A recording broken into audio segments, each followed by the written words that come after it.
रमेश और स्वागत है आपका नेक्स्ट 9 न्यूज में। झारखंड की हेमंत सोरेन सरकार ने राज्य में डोमिसाइल के लिए नई पॉलिसी के ड्राफ्ट को मंजूरी दे दी। ये बिल के तौर पर विधानसभा में पारित कराए जाने और राज्यपाल की मंजूरी के बाद कानून का रूप लेगा।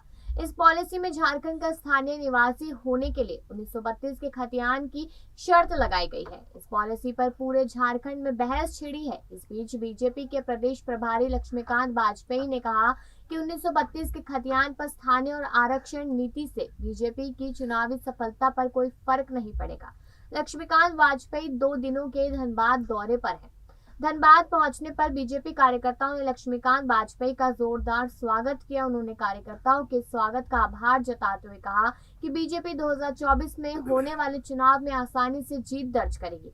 राज्य की वर्तमान सरकार ने राजनीतिक फायदा लेने के लिए इससे आगे किया है, मगर यहाँ की वोटर परिपक्व है, वो झांसे में नहीं आएंगे। उन्होंने कहा कि प्रधानमंत्री नरेंद्र मोदी और अमित शाह के नेतृत्व में पार्टी एक चुनाव के समाप्त होने के साथ दूसरे चुनावों की तैयारी में लग जाती है। ये दौरा उसी कड़ी का हिस्सा है। उन्होंने ये भी कहा कि बीजेपी अतीत से सीख लेकर आगे की रणनीति बनाती है, जनता के हित सर्वोपरि रखती है, इसलिए सफलता मिलती है।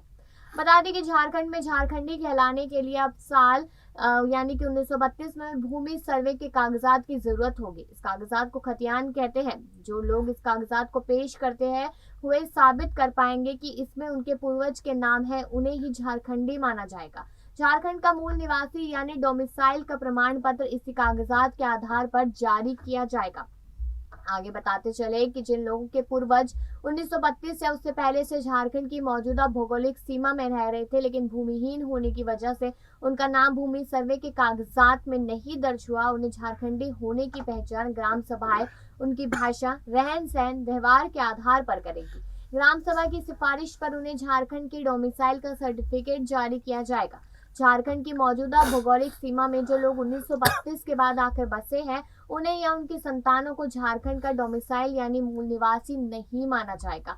ऐसे लोग जिनका जन्म 1932 के बाद झारखंड में हुआ, पढ़ाई लिखाई भी यही हुई, जिन्होंने इसके बाद यहाँ जमीन खरीदी या मकान बनाए, उन्हें भी झारखंडी नहीं माना जाएगा, यानी उनका डोमिसाइल सर्टिफिकेट नहीं बनेगा। कहीं ना कहीं ये शायद उन लोगों के लिए दिक्कत पैदा कर सकता है जो 1932 के बाद यहाँ आकर रहे हैं।